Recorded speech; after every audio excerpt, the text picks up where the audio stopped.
पण मग एकदा लॉस झाला की तो रिकव्हर करण्याच्या नादात आणखी लॉस होतो कारण ती स्क्रीन बंदच होत नाही. आपल्याला अकाउंटेबिलिटी पार्टनर शोधायचं आहे. जसं की जर समजा मी आज एक सिस्टीम शिकवतोय सगळ्या याच्यामध्ये, माझ्या ऑपरेटरला वगैरे सगळ्यांना त्याचे एंट्री एक्झिट रूल माहिती आहेत. ओके.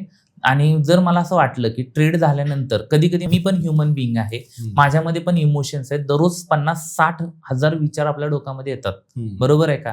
कधी आपला डोकं म्हणजे संयम तुटू शकतोय माहिती नाही. त्यामुळे जर आपल्याबरोबर कोणतरी आपला ट्रेडिंग पार्टनर असेल तर तो आपल्याला थांबवू शकेल, तो सांगू शकेल की नाही आजच्या दिवसात बस झालं, ठीक आहे. किंवा आता जसं की मी माझ्या याच्यामध्ये एक रूल सांगितलाय, माझा जो अकाउंट ऑपरेट करणार आहे तो आहे शुभम.